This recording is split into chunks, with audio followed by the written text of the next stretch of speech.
Assalamualaikum warahmatullahi wabarakatuh. Banyak ulama kelahiran Indonesia yang sudah mendunia, berkiprah di bidang ilmu keagamaan hingga namanya masih harum hingga sekarang. Para pendakwah pendahulu di Nusantara itu kebanyakan berguru di Mekah dan Madinah, kemudian mengajar di sana atau kembali ke Indonesia.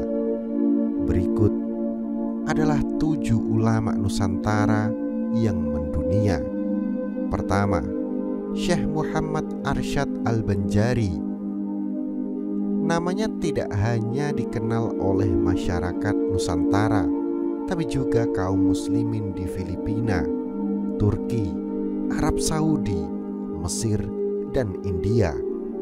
Ia lahir di Banjar tanggal 15 Safar 1122 Hijriah atau 17 Mei 1710 Masehi. Selama hampir 35 tahun berguru pada ulama-ulama terkenal di Makkah dan Madinah seperti Syekh Athaillah bin Ahmad Al-Misri, Syekh Muhammad bin Sulaiman Al-Qurdi, Syekh Ahmad bin Abdul Mun'im Syekh, dan Muhammad bin Abdul Karim Al-Qadiri. Selepas berguru di Makkah dan Madinah, Al-Banjari kembali ke tanah air.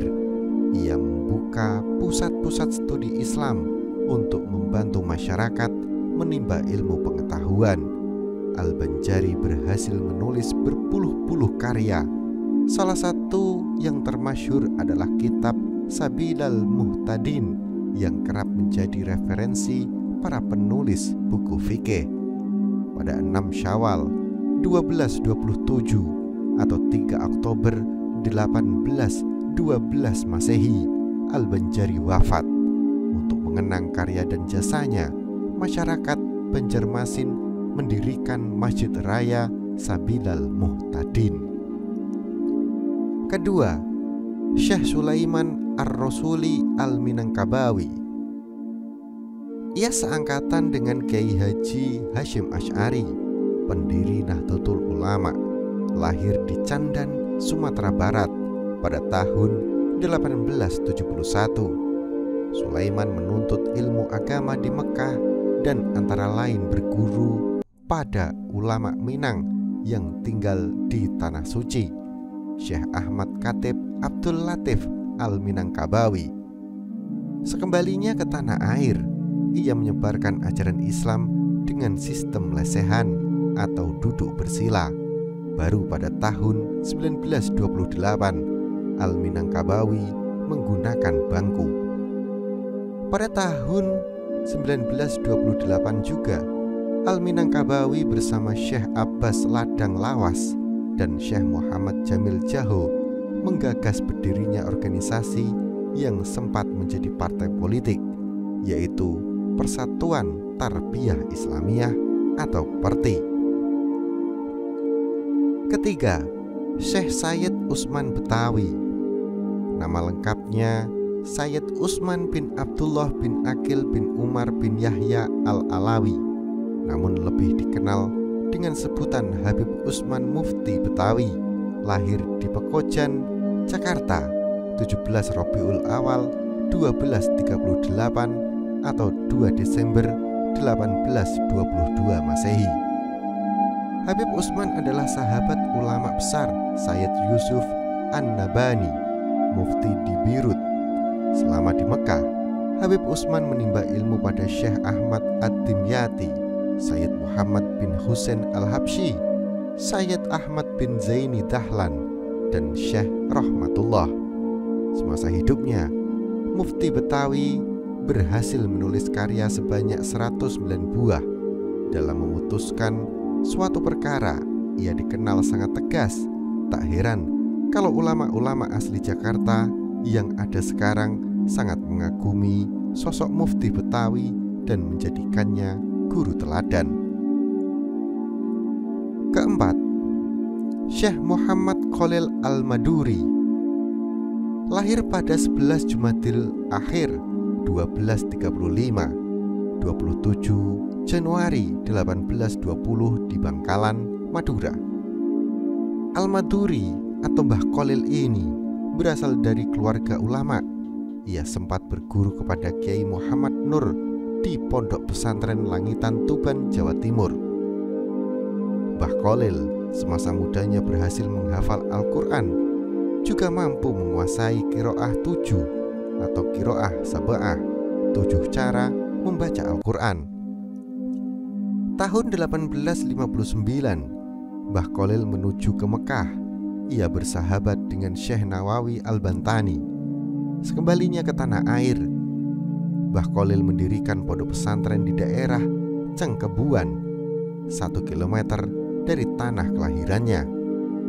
Pada masa penjajahan Belanda, ia sudah sepuh dan tidak lagi mampu terlibat langsung dalam kontak fisik. Namun ia sangat aktif menumbuhkan sikap perlawanan kepada para pemuda di pondok pesantrennya. Akibatnya, Mbah Kholil ditahan Belanda karena dituduh melindungi para pemberontak. Muhammad Kholil Al-Maduri atau Mbah Kholil ini wafat pada usia 106 tahun pada tanggal 28 Ramadan 1341 Hijriah atau 14 Mei 1923 Masehi. Semasa hidup, beliau telah membina kader-kader ulama untuk generasi setelahnya, seperti Kiai Haji Hashim Asy'ari, pendiri Pondok Pesantren Tebu Ireng Jombang, dan Kiai Haji Bisri Mustafa, pendiri Pondok Pesantren Rembang. Kelima, Syekh Nawawi Al-Bantani. Mbah Nawawi kerap disebut sebagai Imam Nawawi kedua. Gelar ini diberikan oleh Syekh Wan Ahmad bin Muhammad Zain Al-Fatoni. Lahir pada penghujung abad ke-18 di Banten. Ia memiliki nama lengkap Muhammad Nawawi bin Umar ibnu Arabi bin Ali Al-Jawi Al-Bantani. Selama di Mekah, Mbah Nawawi belajar pada beberapa ulama terkenal seperti Syekh Ahmad An-Nahrawi, Syekh Muhammad bin Sulaiman Hasbullah Al-Maliki, Syekh Ahmad Ad-Dumyati, Syekh Muhammad Khotib Duma Al-Hanbali, Syekh Zainuddin Aceh, dan Syekh Ahmad Khotib Sambas. Setiap kali mengajar di Masjidil Haram, ia selalu dikelilingi sekitar 200-an orang. Pernah diundang ke Universitas Al-Azhar Mesir untuk memberikan ceramah atau fatwa-fatwa pada beberapa perkara khusus. Keenam, Syekh Muhammad Mukhtar Al-Bughri lahir di Bogor, Jawa Barat pada 14 Sya'ban 1278 Hijriah atau 14 Februari 1862 Masehi. Nama lengkapnya Muhammad Mukhtar bin At-Torid Al-Bughri Al-Batawi Al-Jawi. Pendidikan agamanya didapat langsung dari orang tuanya. Semasa muda, ia telah mampu menghafal Al-Quran.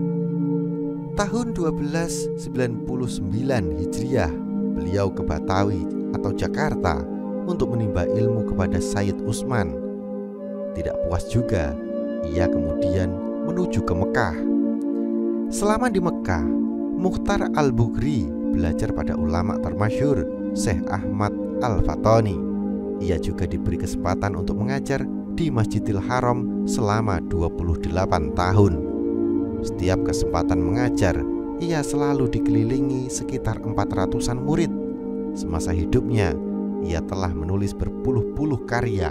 Mukhtar Al-Bughri wafat di Mekah pada 17 Safar 1349 Hijriah atau 13 Juli 1930 Masehi. Ketujuh, Syekh Abdul Hamid Asahan. Nama lengkapnya Syekh Abdul Hamid bin Mahmud, lahir di Tanjung Balai Asahan, Sumatera Utara tahun 1298 Hijriah atau 1880 Masehi. Sejak kecil, ia belajar kepada saudara iparnya yang bernama Haji Zainuddin.